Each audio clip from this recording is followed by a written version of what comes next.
Dear ladies and gentlemen, good morning and welcome to the beautiful city of Dubrovnik. Welcome to the 16th Conference on Sustainable Development of Energy, Water and Environment Systems.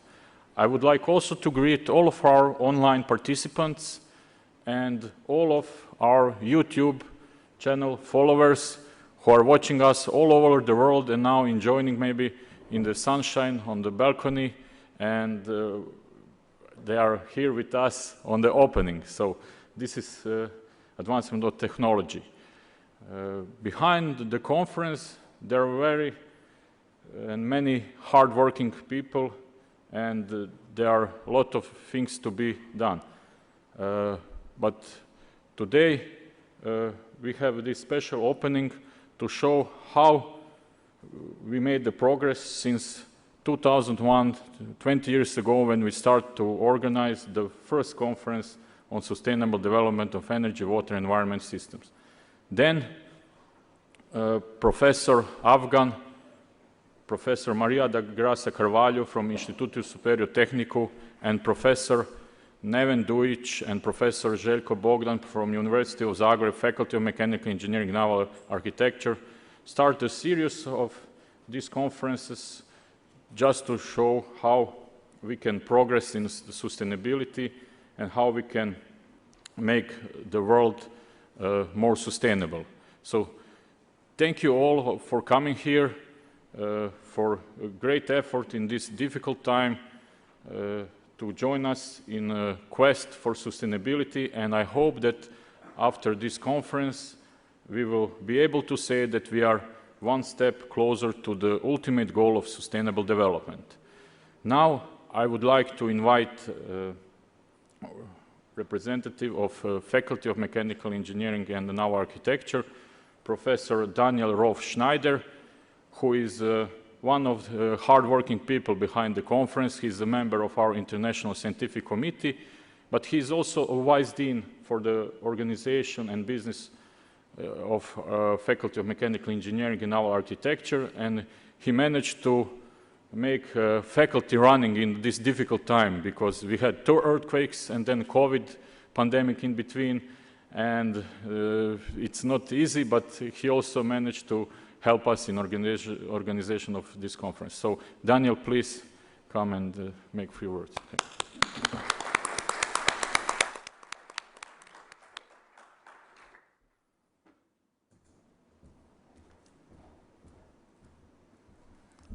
Thank you, Goran. Hello, everybody. So, just to be official, but in just a few words. Dear ladies and gentlemen, dear colleagues, first of all, I would like to welcome you on behalf of the University of Zagreb, Faculty of Mechanical Engineering and Naval Architecture, who is traditionally one of the main organizers of the Conference on Sustainable Development of Energy, Water and Environment Systems, including this current 16th edition. I would also like to convey the greetings of our Dean, Professor Dubravko Majetic. The Faculty of Mechanical Engineering and Naval Architecture was always supporting the SDEWES conferences from the very beginnings, as you've heard Goran, almost 20 years ago, not only as giving patronage, but also numerous contributions of authors on various topics connected with sustainability.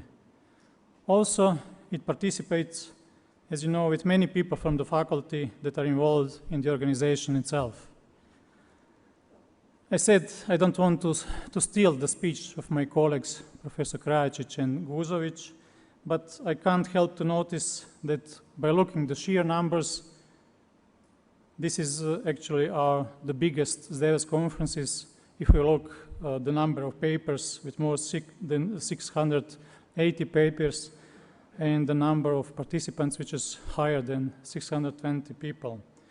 Of course, due to pandemic, the majority will be presented online, but still having more than 230 people on site after almost 2 years of this so-kind conferences drought is an impressive achievement. I'm very glad this SDEWES conference persisted and thrived all these years, because the significance of sustainable development has never been more important.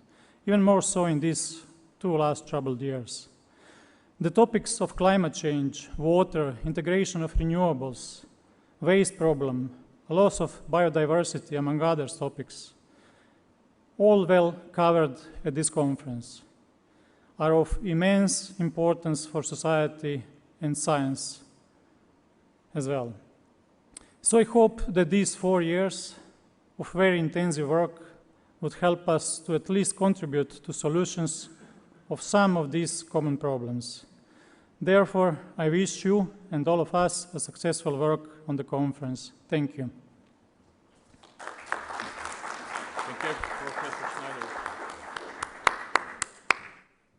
And now, as you know, the scientists need politicians to make their policies, their results, and all of things that we develop come to the power and to make people trust us. So on the other side, the politicians need scientists to develop all of these policies, to make progress, and that's why we have today some of our politicians, representatives from the European Parliament that is representing 450 million people in European Union to say a few words and to send us messages for the development of Europe and world. So I would like now to announce the speech of Mr. Tonino Pizzula, who is unfortunately not with us today, but he recorded the speech, so we will listen to his messages. Yes, thank you.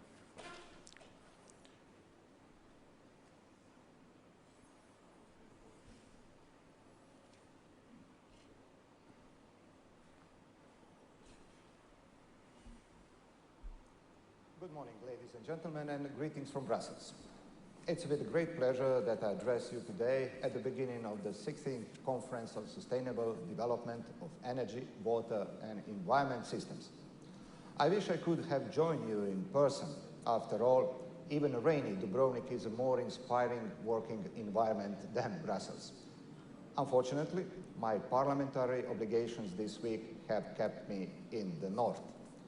The fact that in a late 2021, hybrid conferences such as this one are the new normal says a lot about the moment in history we find ourselves. The coronavirus has disrupted more or less every aspect of our lives without exception since perhaps the Second World War. While we have certainly made progress since early 2020 and the so-called first lockdown, we are still struggling to cope with the pandemic and its many effects on societies throughout the world. And it is precisely your role as a scientist that has never been more important. It is somewhat a paradox that in never more globalized and connected world, scientific facts have become contested by a plethora of conspiracy theories published by more or less anonymous sources. Instead of being better informed, we are more misinformed, and in time of major social and environmental changes that demand bold changes. Fake news and misinformation seriously endanger the health of democratic processes in Europe. They have become a frequent tool of EU's geopolitical rivals in an effort to destabilize it. Besides, they have made it difficult to implement policies in various areas such as public health, environmental protection, technology innovation, etc. As a member of a special committee on foreign interference in democratic processes in the European Union, including disinformation, but also as a long-standing politician who held responsible posts on local, national, and now European level, I want to see more advance-based policies, and your role in that is priceless and irreplaceable.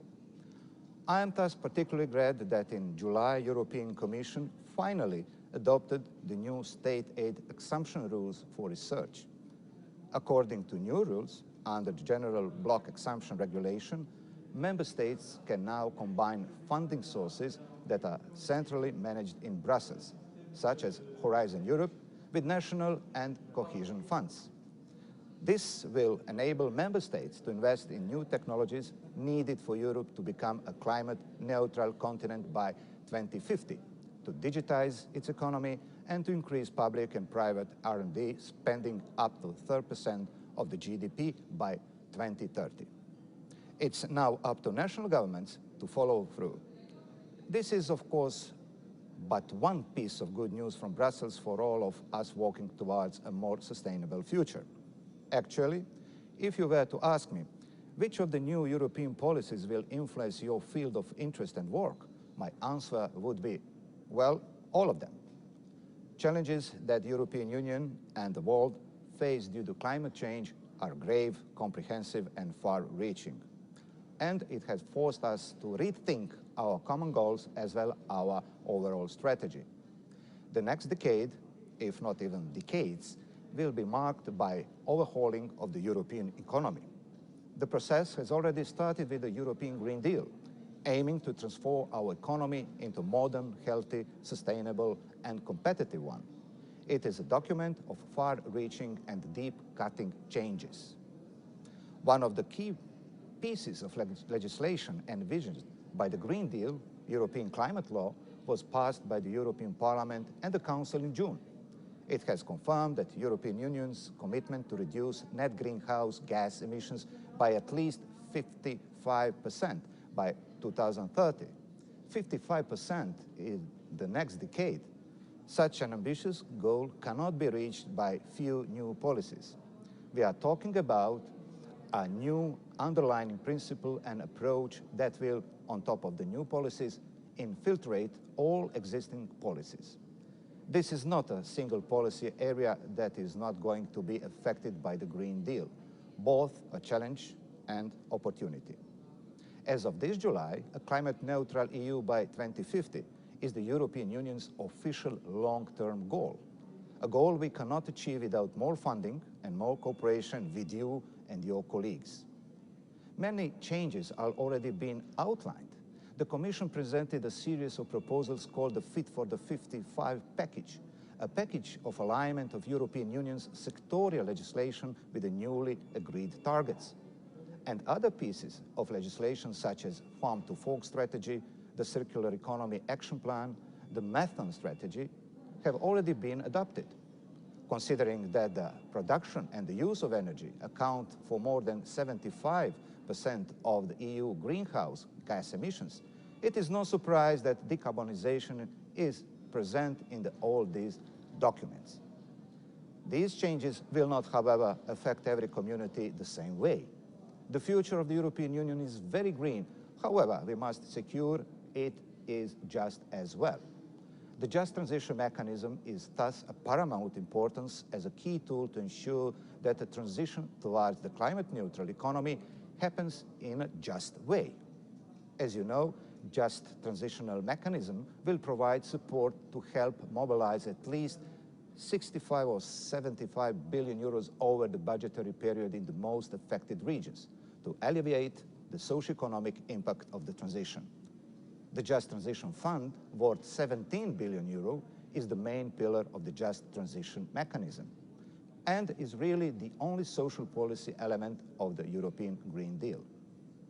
It encourages me to see that your conference is taking special note on the social pillar of sustainable development and promotes better governance.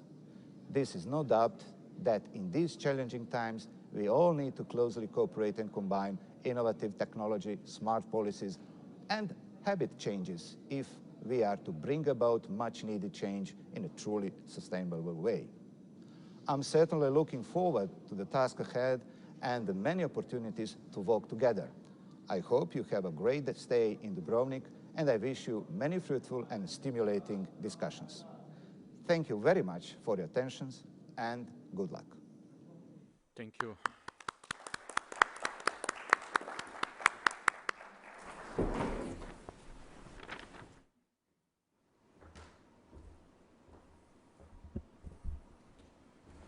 In this time of pandemic, we learn how to applaud to the screen, so it's now the new normal. But I'm really glad that you came to the room, so maybe it means that the weather outside is not so good anymore, so you cannot sit outside and watch us online, but thank you for coming. And now I would like to read a letter received by the President of Republic of Croatia, sent to Professor Dujic. Dear Mr. Dujic, thank you on invitation of the President of Republic of Croatia, Zoran Milanovic, to the 16th SDEWES conference to be held in Dubrovnik, Valamar La Croma Hotel from 10 to 15 October 2021. Since the President of the Republic, due to his other obligation, is not able to attend this gathering, we take this opportunity to apologize for his absence, and we are sending you this letter of support.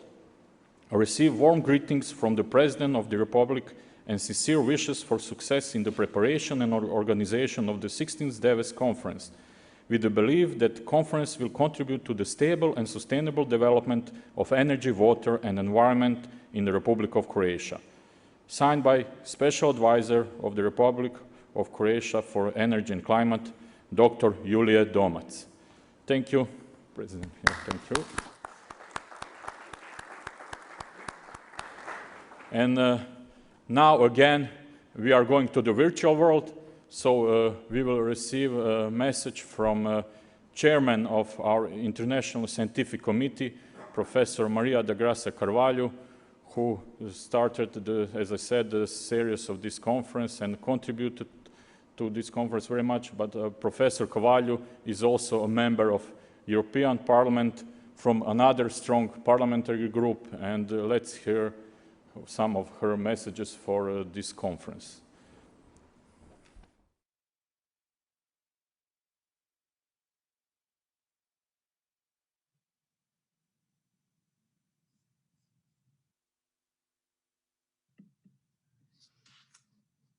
Distinguished guests, dear participants in the SDEWES conference, ladies and gentlemen, let me begin by saying that it was a great honor to have been invited to give an introductory address at the 16th edition of the SDEWES conference on sustainable development of energy, water, and environment systems.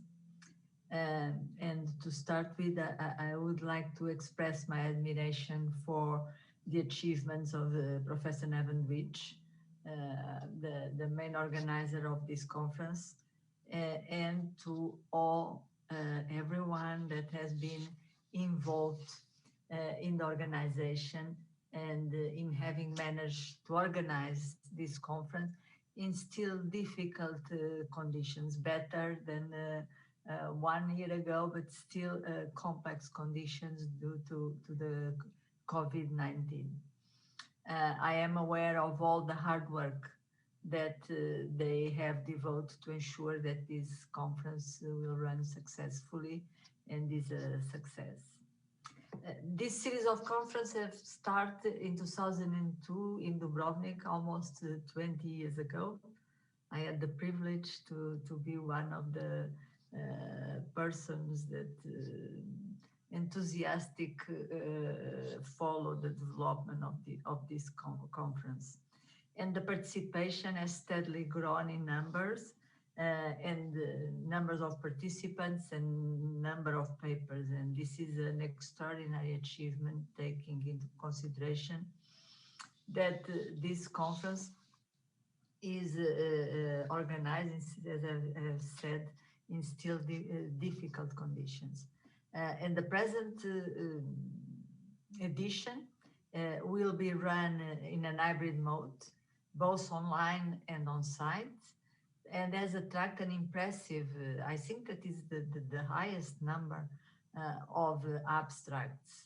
The organizers have received 1,092 abstracts, and 687 have been accepted.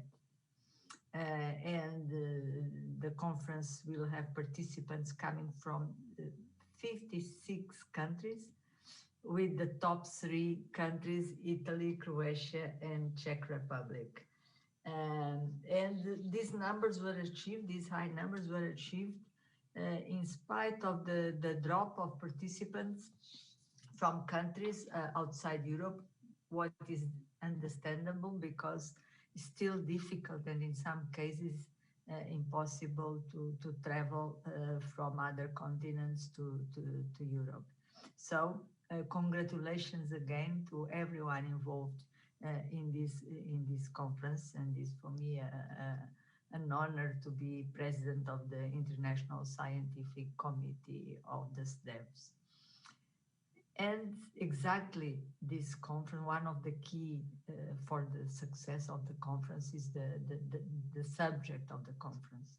This conference is about sustainability, climate change, energy, water, and environment systems. And this is more than ever on the top of everyone's agenda all over the world. Climate change and environmental degradation are a threat to our world. Europe is special committed to overcome the challenge of getting over this problem. The European Green Deal is the answer to this challenge and constitutes now the European political agenda. It is supposed to transform the Europe into a modern, resource-efficient and competitive economy, and the main targets is no net emissions of greenhouse gases by 2050. So in 2050 to be a climate neutral continent, to decouple the economic growth from the resource use, and very difficult to do all this without damaging the economy and the jobs, so not leaving persons or regions behind. So to be an inclusive policy. And to achieve this, the European Commission has proposed and has published in July this year an impressive set of proposals to make the EU climate, energy, transport and taxation policies fit to this purpose. So to have 55% of reduction of greenhouse gas emissions by 2030, compared with the levels of 90, and to achieve the climate neutrality by 2050. I should stress that this is the first time that the EU is addressing climate change in a very holistic way. If we look back, the previous interventions were mainly focused on energy production and the industrial sector. Now, this package, these legislative proposals, cover several other fields such as housing, transport, forest, agriculture. So it's a very holistic package, and the burden is not only in the energy production and the industry. And this is very good, it's a very good step forward. For example, the new emissions trading system, the so-called ETS,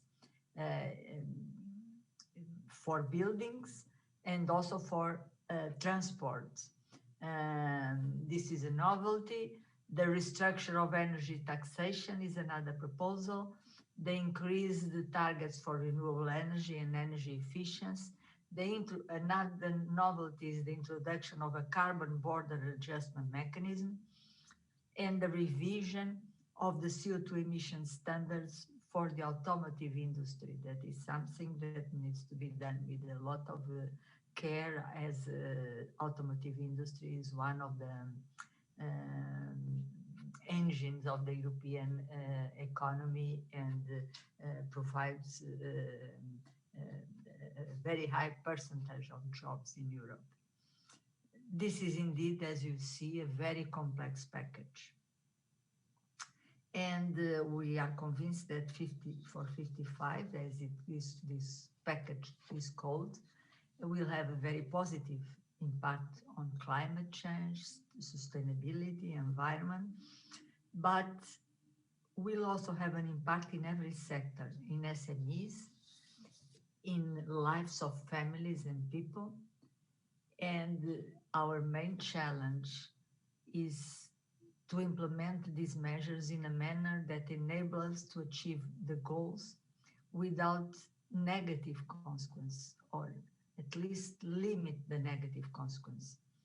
And I have to admit there are shared concerns, especially about the impact that will have in the citizens and especially the low-income citizens, and on SMEs. Making sure that this package not only considers but also effectively improves the well-being of our societies is a moral imperative of all of us, especially the scientists and the policymakers. This is a sine qua non condition for the success of any policy to fight climate change.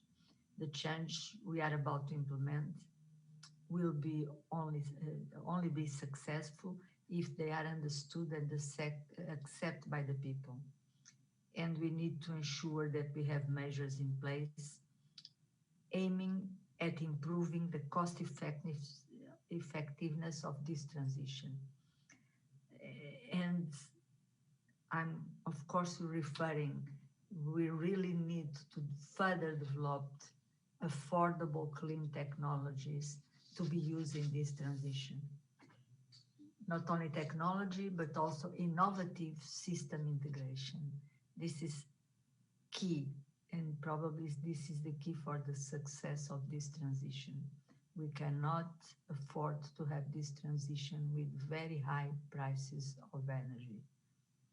We need to make sure that the clean energy will stay affordable for our SMEs, for our people, especially the more vulnerable people in Europe. It's not going to be easy. The solution is investing in research, technological development, innovation. Because of that, we are putting a lot of emphasis and giving high priority to research in Europe. We have the largest research and innovation program in the world, Horizon Europe. And for example, Horizon Europe partnerships, public-private partnerships in many of these areas, clean aviation, hydrogen, will try to solve or to develop the technologies that are needed to do this transition. And exactly this conference are addressing the issues that are key for the success of this transition that we have to do in 9 years, because 2030 is over in terms of technology development, and engineer is tomorrow. So the areas covered by this conference are key to provide solutions for this big challenge that we have in front of us, that to have an affordable transition. Therefore, I wish you all very fruitful discussions, a lot of new ideas and innovative ideas that you can help and the policymakers and the society in general to do this transition in a smooth way without damaging our economy and our jobs. This brings me to the end of what I would like to say today. And it only remains for me to express the hope that soon we can all meet face to face. We are already very happy that about 200 or more than 200 of the participants are physical present in beautiful Dubrovnik. But it will be nice if we all in the near future can meet again and discuss such important topics like I have been described. I wish you stimulating conference, very good stay in Dubrovnik, and keep safe. And I hope to see you all soon. Thank you very much.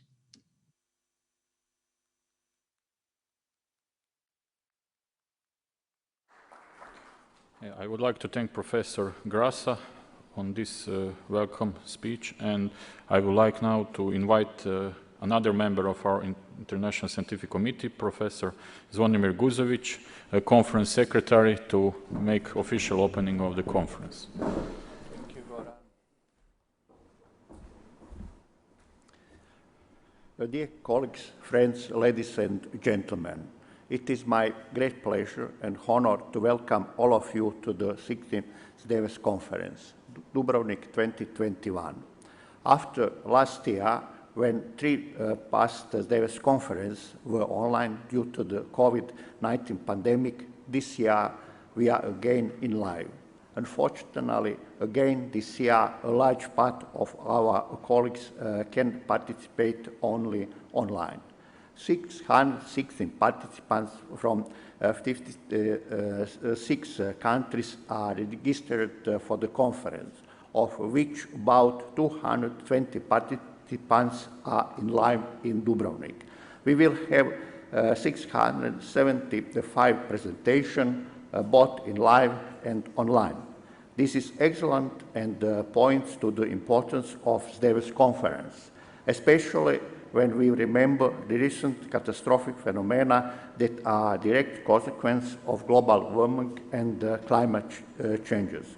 Numerous major fires, Siberia, California, Turkey, Greece, hurricanes, even in Europe, in Czech Republic, major floods, Belgium, Germany, New York, major droughts, Paraná, Argentina, problems with salmon and mussels due to the warm water of rivers and the sea in Canada and Greece, etc. Finally, I am sure that you will enjoy not only the technical presentations and valuable scientific discussion, but also the local hospitality, food, culture, and sightseeing of beautiful Dubrovnik. I wish all of us a successful conference. Be safe and stay healthy. Thank you very much for your coming and for your attention.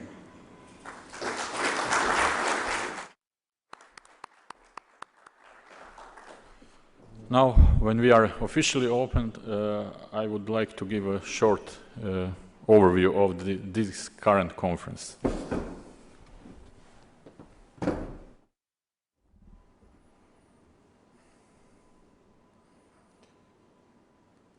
As I already mentioned, the conference is a result of joint effort of University of Zagreb and Instituto Superior Tehnico as the main organizers, and SDEWES Center, the International Center of Sustainable Development of Energy, Water, and Environment System as an executive organizer. But also behind this, there are many other institutions, organizations, and individuals who are contributing to successful conference. And we also have all of you here to make one of these contributions.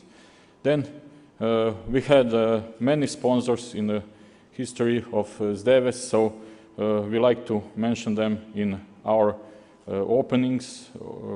And once when you are a sponsor of SDEWES, it became a part of this group and let's say the SDEWES family. As we heard from Professor Grasa, and Professor Guzovic, and also Professor Schneider, we got 615 participants from 56 countries, 270 cities, and almost 320 universities, institutions, companies, etc. Now we are more focused on the Europe and Mediterranean, but let's hope that we will go global again to all around the world. Here we just have this presentation of the countries involved and participants coming from all these countries. Here now they are ordered in alphabetical order, but maybe soon we can also order them as a number of participants. So as we heard, Italy, Croatia, Czechia, UK, Spain, Poland are really represented in the big numbers. Thank you all for coming, and thank you all for joining us online. And as Professor Carvalho said, I hope in future conferences we will be able to meet and to share our ideas in person, because the conferences are not just about the science and presentation of papers. They are like a music, so we need to play this music as a jazz, yeah, Henrik, so to exchange ideas and make innovation. That's why this conference series of SDEWES conferences started, and until now we had almost 15 successful conferences organized since 2002, and now we have this 16th conference organized here in Dubrovnik. Every odd year we are in Dubrovnik, but in every even year we are going all around the world and usually visiting the places of where our members of International Scientific Committee managed to organize conference together with the SDEWES Center. So that's why we started also to organize the Southeast European Conference on Sustainable Development of Energy, Water and Environment System, which were held in Ohrid, in a nice place in North Macedonia. We have one in Piran in Slovenia, in Novi Sad in Serbia, and also one in Sarajevo, which was unfortunately done online, but it was really successful and showed that the conference is recovered and resilient to also many things that happened in the last 2 years. And then we have a Latin America conference, which were organized 2 times in Rio de Janeiro, Brazil, and in Buenos Aires in Argentina, and we hope that next year we will also have one in Latin America. And we had one organized in Asia and Pacific region in the Gold Coast in Australia, but it was also done online. Behind these conferences, as I said, there are 2 main organizers, University of Zagreb and Instituto Superior Tehnico, but I thank here all of the members of International Scientific Committee and all others members of the SDEWES Center who are trying to make this conference successful. And if we are talking about numbers, you can see that the conference is more and more popular, which means that the need for exchange of knowledge or for this multidimensional approach to the sustainable development is needed more than ever, and we hope that we will on this way successfully succeed and make a future conference even more successful. Regarding the number of registered participants, we are even now in these difficult times the biggest SDEWES conference.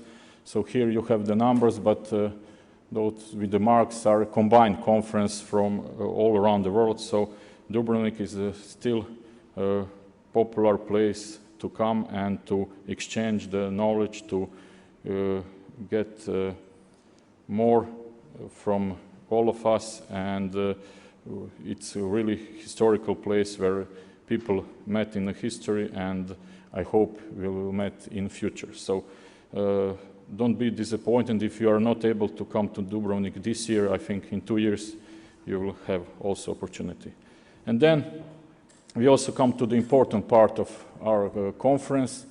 Until now we published 2,249 papers in really strong scientific journals, and that's why we are inviting you to follow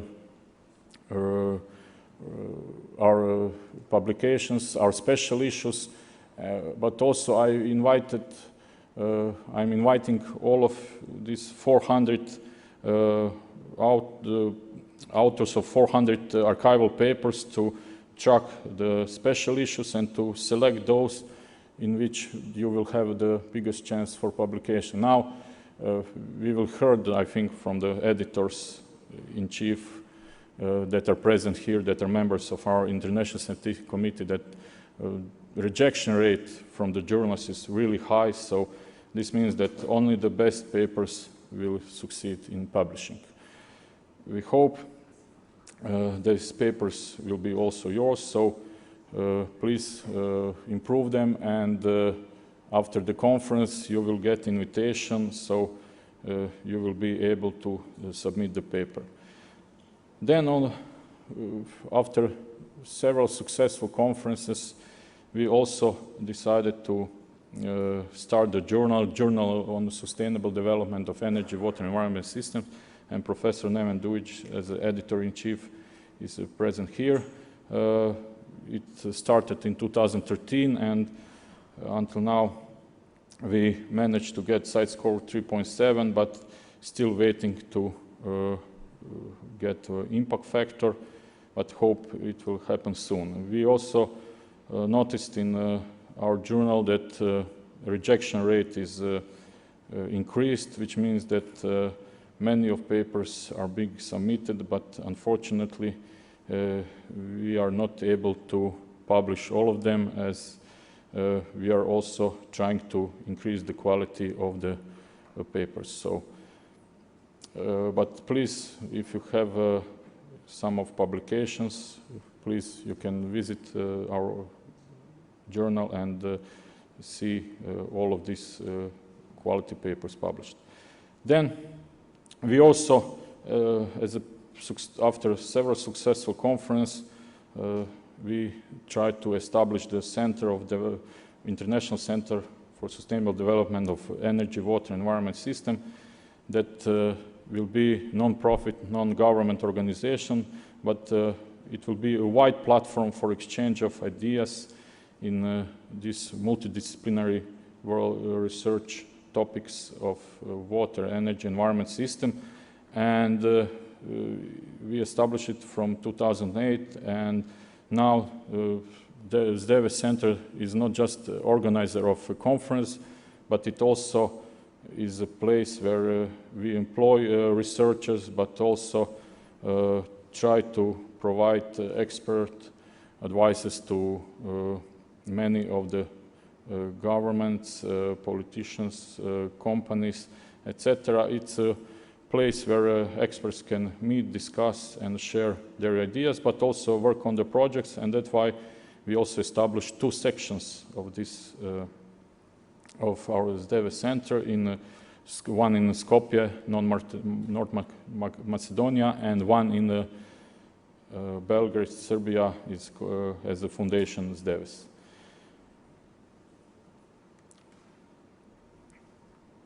And now just some rules before we go to introductory speeches of our distinguished guests and members of International Scientific Committee. As you know, we are running as a hybrid conference, which means in a virtual world, online, and also here in the real world in Dubrovnik.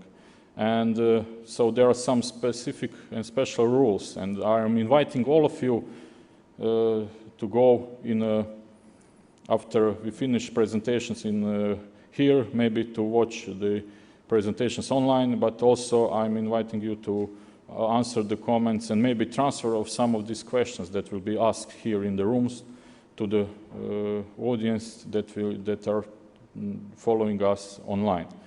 So as you know, maybe all of you now are registered also in a platform, so you are able to join virtual conference, and you can watch presentations from Sunday until Friday in the midnight, and then you can ask and comment questions under Thursday at 6 p.m.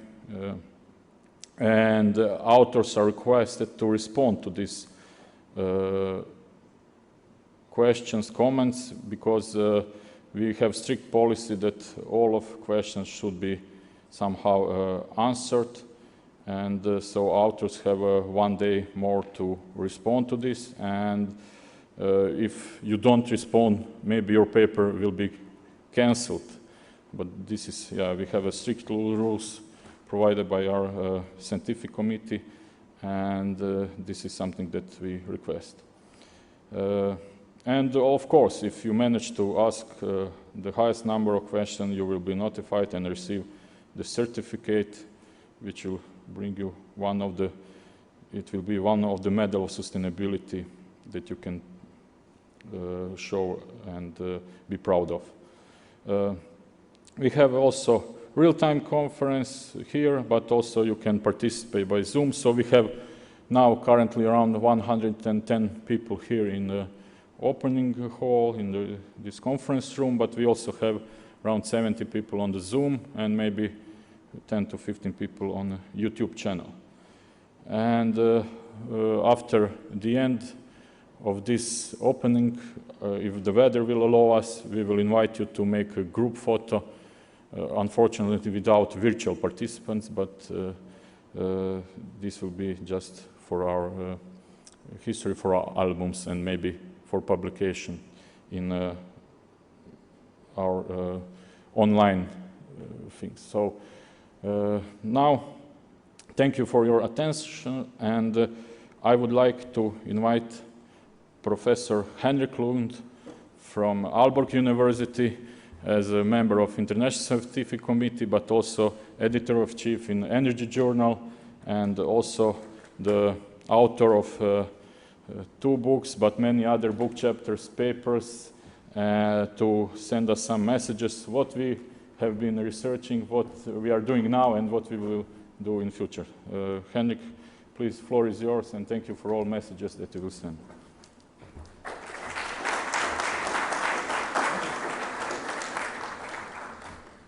Thank you very much for this nice introduction, and also thank you for giving me this opportunity to give an introductory note.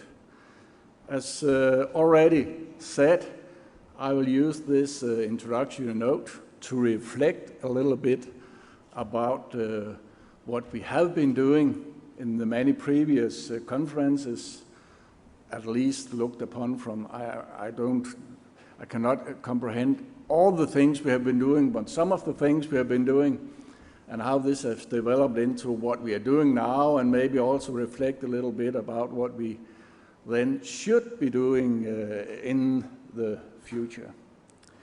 And I will start just by showing this slide with the logo and the title of the conferences here, and just reflect a little bit about what our title is and also our topics.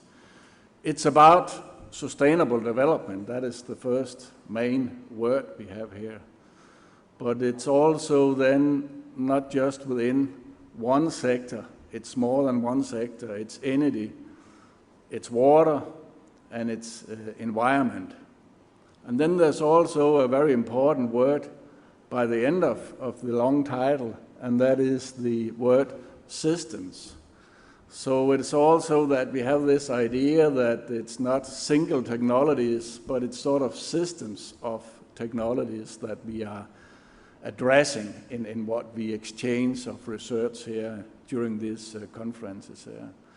So we have the idea that individual technologies are part of systems, and it's not only one sector, it's more than one sector. So we also have this cross-sectoral approach, and it's all under the umbrella of sustainable development. And as I will try to argue here, looking back in history and looking at what we're doing now, and also hopefully a little bit into the future, I think this is a very strong concept that the whole conference provides us, not only for what we have been debating, but also exactly what we should be debating now and into the future. I think we all of us, the title is long, but most of us have learned to say this word, the SDEWES conferences. It's a little bit difficult, but I think we can say it. Personally, I also prefer to call it the Dubrovnik conferences. It's a little easier to say for once, but it's also, for me, it's also always been Dubrovnik that is sort of the heart of the conferences here. I started coming here from the very first Dubrovnik conference in 2002 when it's all started, and I kept coming back for all the Dubrovnik conferences, that is the SDEWES conference that have been here in Dubrovnik. And I lost track on how we count, because we have not had 16 Dubrovnik conferences, but if you count everything, then it's more than 16. I have been explained how it is, but still, the SDEWES concept have been applied for all of them. I will start by going a little back in history, and I have been digging in my own archive to see what did we discuss in the early conferences. And I found these slides here from a presentation I made in 2005. That must have been the third Dubrovnik conference. And as you can see, at that time in history, I was very fond of blue slides. But you can also see that some of the content that we discussed in the early days, I mean, from the very first conference, it was many different aspects of energy, also fossil fuel energy, power production and turbines, and a lot of different aspects. But we also discussed a lot about renewable energy, and also how to develop renewable energy, and how to find a way for renewable energy to find its way into the energy systems and energy supply. As you can see here, we discussed how to also have the system approach, where it's not only about producing something on renewable energy, it's also about integrating renewable energy into energy efficient systems, where we also would have savings and efficiency measures. And as you can also see here, the flexible technologies, how to integrate it and how to make it all work, was also one of the key things we discussed at that point. Then I will show you some new slides. This is from 2007, and here you can see I have started having green slides in this point in history. And I don't know exactly when it was, but at a certain point, we also started focusing a lot of 100% renewable energy system, going the full way, not only talking about that we should integrate more renewable energy, but actually also looking forward to the systems where it would be 100% renewable energy systems. And parallel to that, or maybe as a development, at a certain point, we and also a lot of other researchers in the world started to talk about being smart. I think it was when smart cars, and I can't remember exactly when smartphones entered the discussion, but also within our community, we started discussing to become smart energy and things like this. At a certain point, I was searching back in history to identify where did this smart thing come into our debates. And as far as I could see, this paper here from 2005 is where the smart thing started. This is the paper, as far as I could dig up in the literature, where first mentioned is the term smart grid.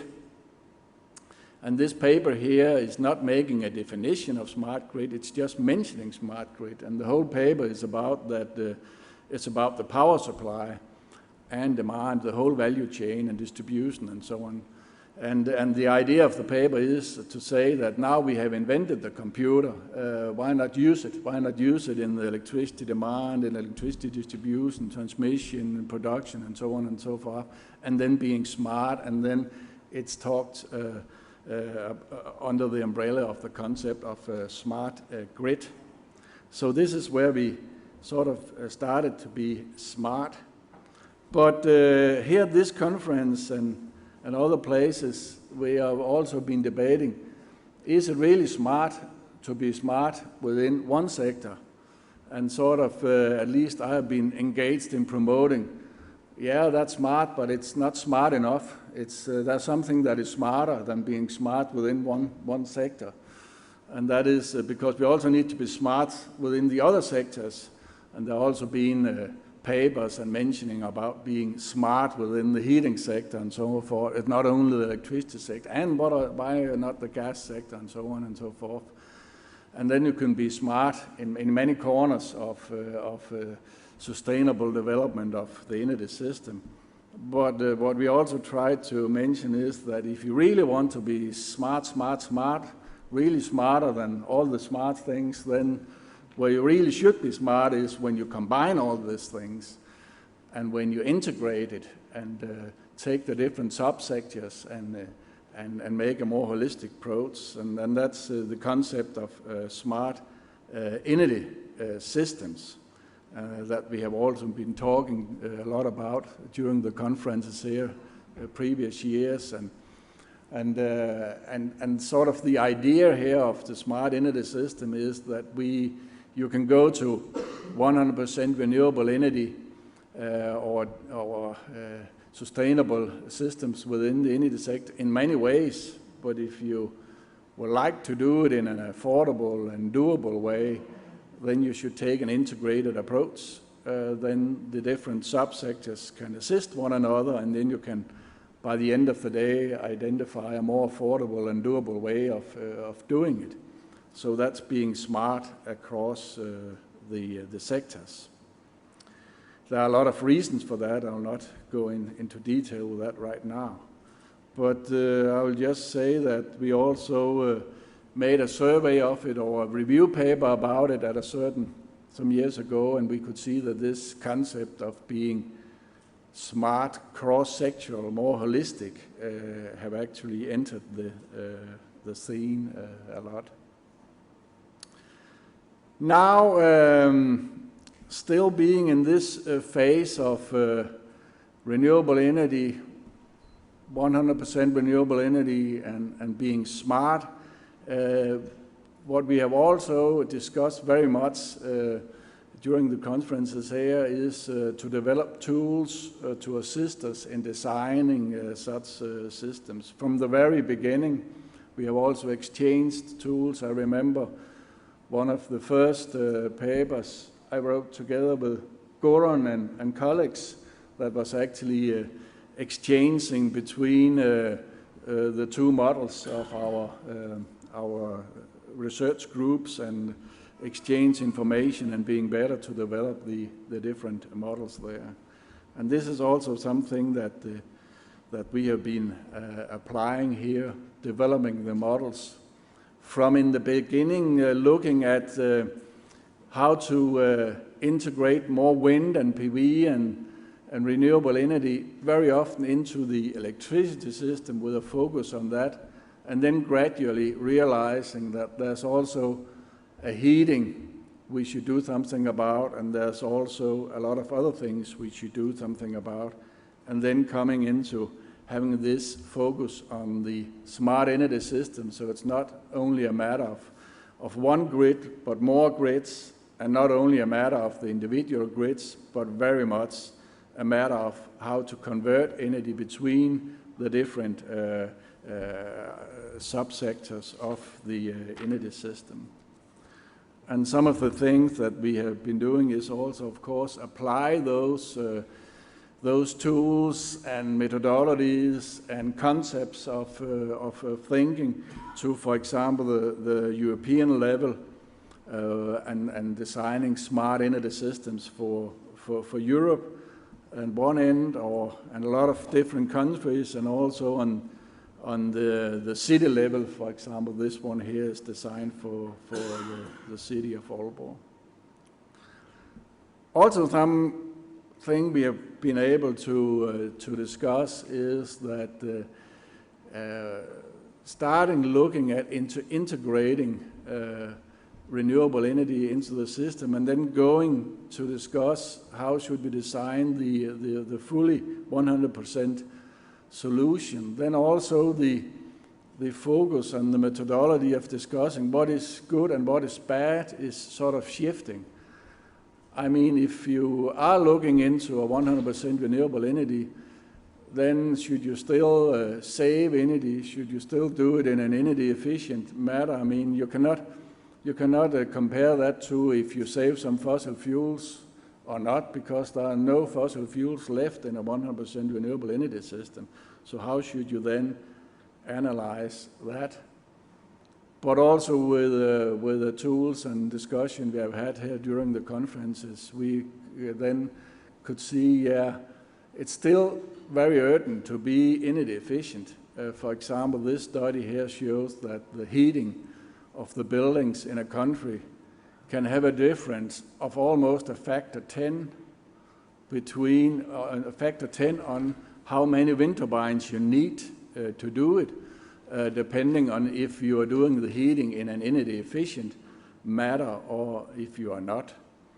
All of it is 100% renewable energy and carbon neutral, so to speak, but there's really a difference between how much pressure there will be on how many wind turbines and also how much biomass you need in order to do this.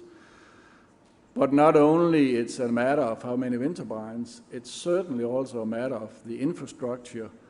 How much electricity grid do you need to do this, or other grids?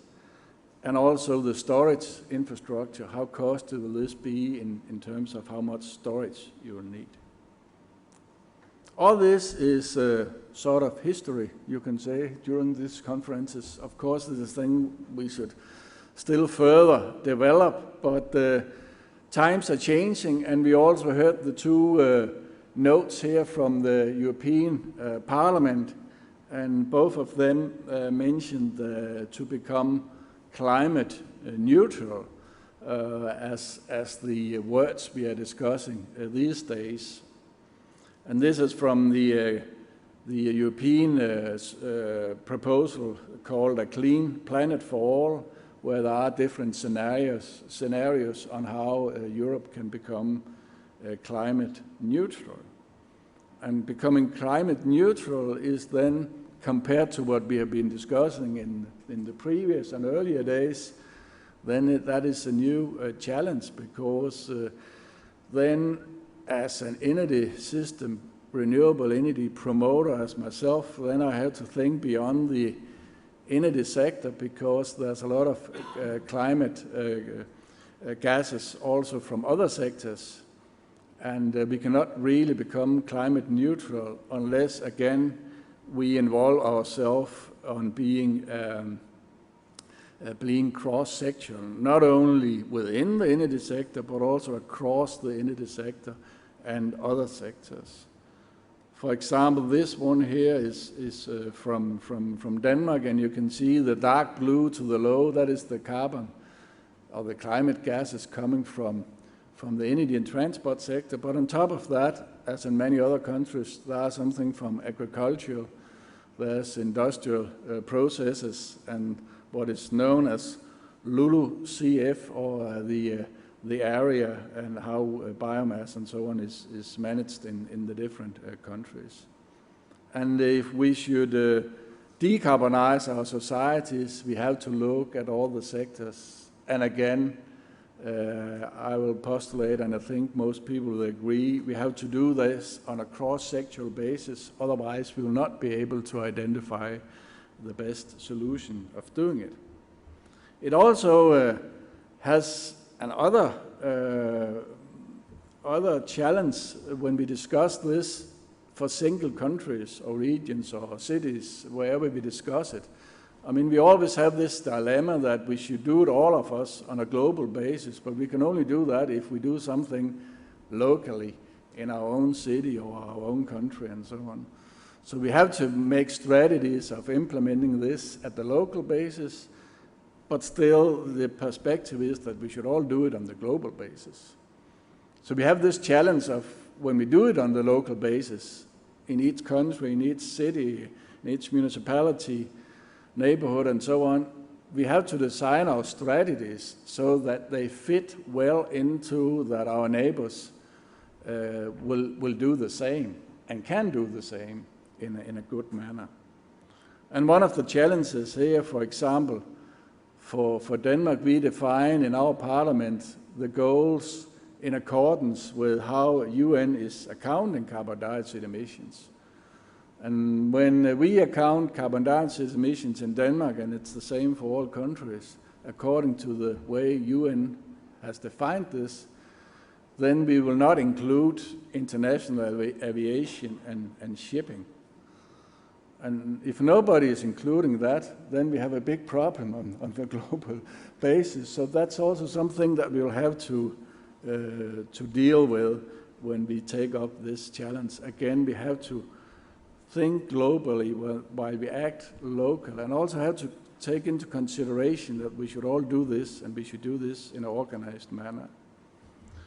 And this will lead us, for example, to suggestions like this one that is suggesting on how Denmark by 2045 could become fully decarbonized. And here you can see this is then a scenario or a survey that is also including the Danish share of international aviation and shipping when we design this system. And it's also doing it within the Danish share of sustainable biomass. And you can also see here it's not all sectors that we foresee that we can actually be climate neutral in, which means that we will have to also integrate some kind of think into the system with CCS or pyrolysis of biochar or the similar, in order to decarbonize our society. Again, here we will be forced to think beyond the energy supply and involve ourselves with the other sectors, be cross-sectoral, beyond what is my heart, renewable energy and energy systems. Here's a suggestion on how this can be done in Denmark in 2045, as I just mentioned. One of the things that is really challenging will be the biomass. And here is a diagram about how the biomass sector can be integrated. Again, you can see this is clearly a system approach. This is an approach where we both try to consider all the different technologies of biomass conversion within the limits of sustainable biomass. How can we make best use of those limited resources so that they can assist us in both covering all the demand, including our share of international aviation and shipping, as well as other things, and also providing sources for sinks, for example, to compensate for what we will not be able to go to zero within agriculture and industrial processes and things like that. And then things become both complicated, which is good for us as researchers. Then we have a challenge that we can discuss here and during these conferences here, but also, of course, it forces us again to think between the sectors. And saying all this, I come back now to the logo and the title of the conferences here. And here by the end of the speak, I wish to express my deep appreciation of those people before I entered the first conference in 2002 who actually came up with this title here and all the important aspects of this title. Sustainable development as an umbrella for different sectors that have to be cross-sectoral in their approach. At least this conference provide the framework for doing that, thinking the systems into it. How can we design the collaboration, so to speak, between the individual technologies in order to generate the full solutions to the whole problem. And that's what I really appreciate with this conference. And as you can hear, my reflection will be that we really need that going forward in addressing the overall problem is now expressed as become climate neutral, and how should we do that? We really need an approach such as expressed in the title here to work with that in a way so that we can give our contribution in identifying affordable, doable, and technically liable solutions to that in the future.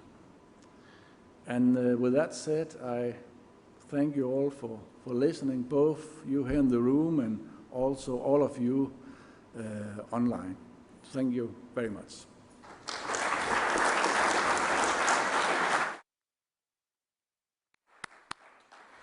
Thank you, Henrik, on a very nice introductory speech and on the very important messages. And I think we now learned that it's not be enough smart in your own world, in your own sector. We need to be smart holistically. So, which means that we need to come together. I'm inviting all of you to visit the other presentations completely different to your field of work, just to see the new models, new ideas, and to exchange the knowledge, which is quite important. And now I would like to invite Professor Neven Dujic, chairman of Dubrovnik conference, and also a member of our International Scientific Committee, to give an introductory speech. I think he will also try to mention how smart we need to be in the other sectors to just have a global picture and global overview. Neven, please. Thank you, Goran. And thank you, Henrik, for giving an excellent overview why this conference is so important in bringing all this holistic approach to the issues which are important for our survival on this planet. But there is a small improvement in looking at sustainability, in my opinion. I wouldn't say that the conundrum is completely solved, but let's look into the issues that are popping up now. The problem, of course, of sustainability is that we have to compare apples and oranges, which are different and difficult to compare. We need to take into account economical, environmental, and social criteria, how to ponder them. These are different things. So SDEWES was founded, as Henrik has shown, to try to solve these problems. Very good news is new EU taxonomy of sustainable activities, because it shows us the way we can try to ponder this. They come out with a very clever idea how to try to put 6 different areas of sustainability, as they define it, in a way that one doesn't hurt the others.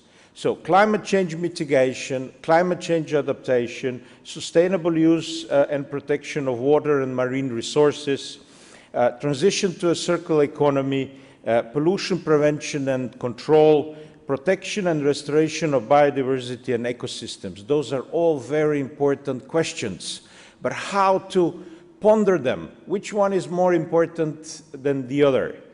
So they came with an excellent idea. If you have a technology, if you have a system, if you have an idea, it should do substantially contribute to one of the areas, at least, but it should not do significant harm to other 5 areas. And of course, it should satisfy minimum safeguards for all of them. So this is a very clever idea of solving the sustainability conundrum. Let's look at some examples. A ban on single-use plastics. Well, we know that single-use plastics are actually a better way for climate than its alternatives. Paper cups, wooden cups, wooden things, they produce more climate change. But The huge impact of banning single-use plastics on pollution prevention and on marine protection, it's so much bigger than this small climate thing that we could say that this is not really a significant harm to the climate. We have to concentrate on important things about the climate, and this is very small, but for the marine animals, it's huge. So let's do the single-use plastics ban. What about diesel cars? It was a great technology that reduced CO2 emissions for 15% compared to auto engine. So from the climate point, it was great, but it was doing terrible pollution. It's killing millions of people every year because of the pollution of particles. And now we have alternative hybrid cars and which are similarly efficient and even much better electric cars. We don't need diesel anymore. So in this case now, this problem with diesel in the pollution became big enough to just forget about the technology. What about gas boilers? They are good for pollution prevention compared to, let's say, burning coal or burning biomass. They're even better from the climate position against the coal burning. But we have now alternatives that are much better. So why keep gas boilers? We don't need them anymore. There is district heating and heat pumps that can completely replace gas boilers. They're now becoming a big problem for climate change. And they're not so good from the pollution side also. What about wind turbines? Well, we know they kill birds. They do. But it's a very small number of birds that are killed compared to the climate change, which is killing many more. So this is a technology that can help us reduce the climate change significantly. It does a small damage in biodiversity, but it's very small. We should not compare it with the huge advantage that it gives us in climate change. So this technology is good from the point of do not significant harm. It doesn't mean wind turbines should not follow the minimum safeguard. They should, of course. Another important issue that we should really always understand very clearly is Kaya identity. So CO2 emissions can be factorized in a following equation. Population, then multiplied by GDP per capita, then multiplied by primary energy per GDP or energy intensity, and then multiplied by CO2 emissions per primary energy or carbon intensity. We can, in order to reduce CO2 emissions to zero or nearly zero, we can play with any of the factors. If any of the factors is zero, we have solved the problem. But we are not going to be reducing population. We have slowed the growth. Do we want to decrease the affluence, the GDP per capita? I think majority of people want to continue with their great lives. What about the energy intensity? Yes, we should work hard on reducing it, but we can't bring it to zero. It will never go to zero. So the only factor that we can reduce to zero is emission intensity. This has to be zero at the end. And that's the best way how to fight CO2 emissions.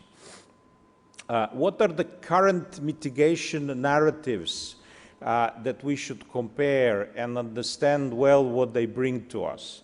There is green growth, which means decoupling growth from fossil fuels. Then we have European Green Deal, which is decoupling growth from fossil fuels with no one left behind.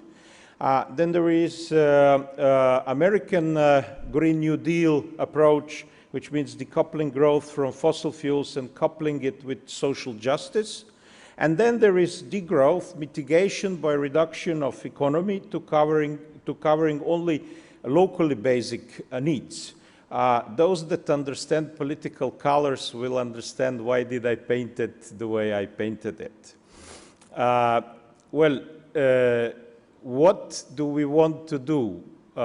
This is a question for this conference, but remember the Kaya identity. Also, COVID did an immense fall of emissions, some like 3% of 3 gigatons of emissions less because of the COVID. Can we actually reduce the CO2 emissions by the fall of economy to zero? I mean, the last year was not really very nice to us. We lost many things that we are used in our life. Do we find that the good way to do it, by reducing economy? And then you can look at the emissions this year. They're going up like that.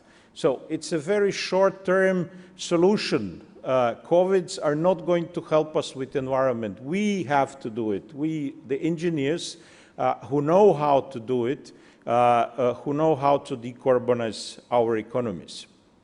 The problem that we are facing is huge fossil fuel subsidies, $5.2 trillion per year, according to International Monetary Fund. Of course, it is hard to do it because they have the media, they have public stage, and the messages we are confronting are very difficult to deconstruct by science. But we are doing very fine in this conference. I think we are building the knowledge that is important to bring the message that fossil fuels have no future.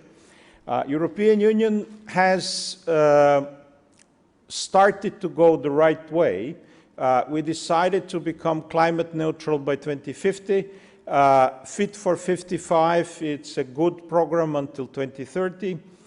We are phasing out coal. 21 of the 27 countries decided to do it before 2030. Soon we will hear even more. We have started to electrify transport and to decarbonize heating. And no more new fossil fuel infrastructure after 21. But we have to do actually more. In order to reach 1.5 degrees only, we need to decrease emissions in the power sector by 70% by 2030, by 70% in transport sector and 70% in heating sector. That will be hard because some of these sectors have very long investment periods.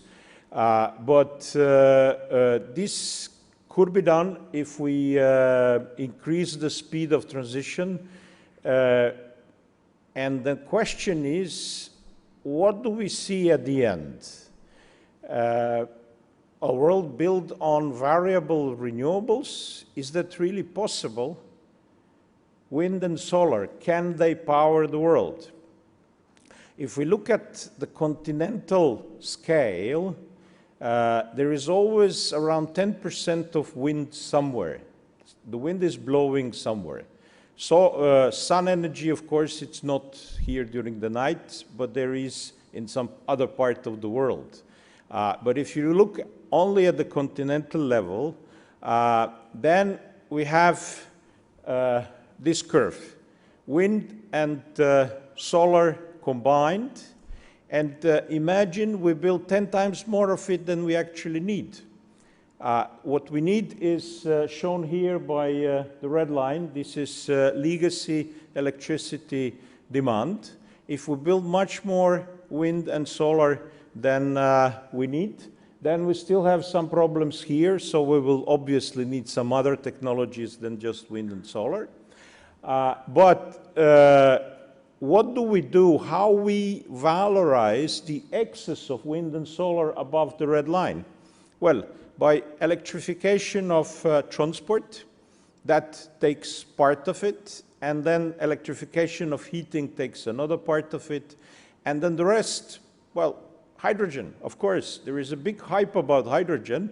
It's starting maybe a little bit too early because we still don't have these excesses, but we will have those excesses. We just need to build much more wind and solar energy.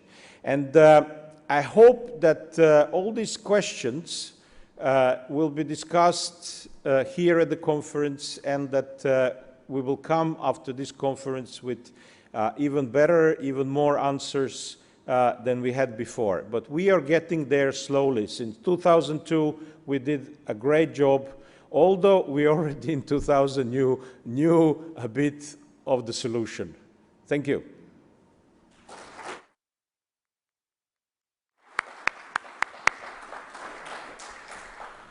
Thank you, Neven, on the simplification of equation that will solve our problem, and now we know what we need to do.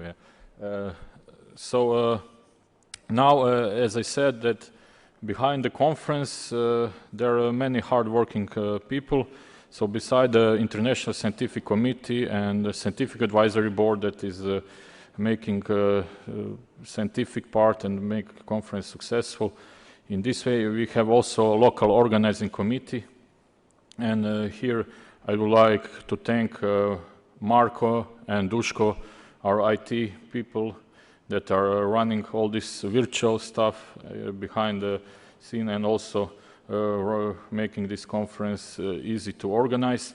And I also would like also to thank Andrea and Anna Maria Zvijezdana for being our office, being in the office, and our financial and administrative guides in all of these things. There are also many of PhD students, postdocs, who are making this conference successful, and I would like to thank all of them being here with us and helping us making SDEWES conference one of the best conferences in these topics in the world.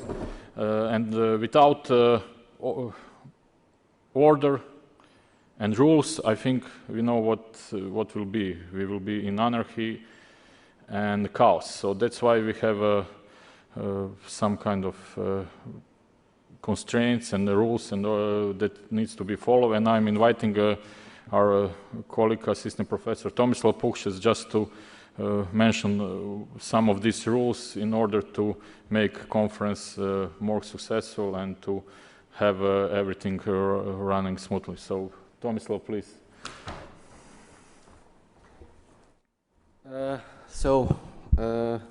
Ladies and gentlemen, I'm very happy to be able to welcome you on this 16th SDEWES conference live. I will be very short and just give you maybe a few pointers regarding some procedural things during the conference. So first of all, I would kindly ask you to always wear your name tags with you.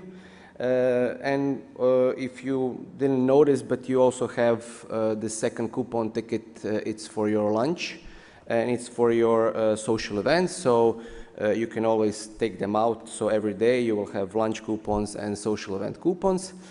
So please try to have this accreditation with you all the time. Basically, we've been following the national COVID rules regarding organizing events. So everybody here is either vaccinated or PCR tested. So basically, masks are not obligatory for this conference. Of course, if you want to wear them, it's perfectly fine. You will have to wear masks in some joint areas in the conference, in the hotel, sorry. But basically on the sessions, you're not obliged to do that. But it's totally up to you. Regarding any kind of COVID issues, we have a health and safety section on our conference website, so please check that if you already didn't. Everybody that was doing PCR tests, also you have instructions on the conference website in our health and safety section, so you can find all the answers there. Of course, if you have any additional questions, you can always ask us at the registration. Also, the only part of the conference where mask will be obligatory will be during social trip when we take our bus tour. So in the buses, the mask will be obligatory, so I would kindly ask you to bring it with you when we are going on a social trip on Wednesday. Regarding sessions, that's quite an important thing. For people that are here live, it's very important for you to be present in your session and to present your paper. Otherwise, unfortunately, we will have to cancel it. There will always be a local organizing committee member in your session room around 15 minutes before the start, so you can come a little bit early, like 5 to 10 minutes, so you can download your presentation, test it, and so on and so forth. For people that will be online and people that are following us online, the key issue is to answer all the questions that someone might post under your paper or under your presentations. So that's also a very key issue, so please try to follow the discussion that is happening below your paper or your presentation. Yeah, that's more or less the final remark is we will do a group photo before the coffee break after our awards session. We are still following the weather forecast very closely. We will have probably a group photo outside on the terrace or on the staircase outside, just right through this door in front of the coffee break, depending on whether it's going to start raining or not, but I think in the next half hour we should be okay. So before the coffee break we will do a very short group photo, and afterwards we continue with our coffee break. That's it. Of course, if you have any additional questions, anything you need to ask, please just stop by at the registration desk. There will always be someone there, and we're more than happy to answer all the questions and issues you might have. That's it. Thank you very much.